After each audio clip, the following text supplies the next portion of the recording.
സംസ്ഥാനത്ത് വീട് മെയിൻ്റെനൻസിന് വേണ്ടിയുള്ള അപേക്ഷകൾ ആരംഭിച്ചിരിക്കുകയാണ്. ഇമ്പിച്ചി ബാബ ഭവന പുനരുദ്ധാരണ പദ്ധതി വഴി 50,000 രൂപ വരെ സൗജന്യ ധനസഹായമായി ലഭിക്കുന്ന ഒരു പദ്ധതിയാണിത്. സ്ത്രീകൾക്കാണ് ഇതിൽ അപേക്ഷ സമർപ്പിക്കുവാൻ സാധിക്കുക. വിധവകൾക്കും നിയമപരമായിട്ട് വിവാഹബന്ധം വേർപെടുത്തിയ സ്ത്രീകൾക്കുമാണ് മുൻഗണന.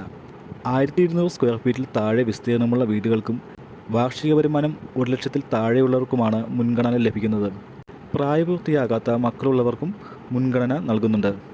എല്ലാ ജില്ലകളിലും അപേക്ഷ സമർപ്പിക്കാവുന്നതാണ്. ജില്ലാ ന്യൂനപക്ഷ ക്ഷേമ ഓഫീസുകളിലാണ് അപേക്ഷകൾ സമർപ്പിക്കേണ്ടത്. നേരിട്ടോ തപാൽ വഴിയോ അപേക്ഷകൾ സമർപ്പിക്കാവുന്നതാണ്. അപേക്ഷ നൽകുന്നതിനുള്ള ഫോമുകൾ അക്ഷയ കേന്ദ്രങ്ങൾ വഴി ലഭിക്കുന്നതായിരിക്കും. ജൂലൈ 31 മുൻപായി അപേക്ഷകൾ സമർപ്പിക്കേണ്ടതാണ്. നിങ്ങൾക്ക് ഉപകാരപ്പെടുന്നവരിലേക്ക് ഈ വിവരങ്ങൾ ഷെയർ ചെയ്യാനും ചാനൽ സബ്സ്ക്രൈബ് ചെയ്യാനും മറക്കാതിരിക്കുക.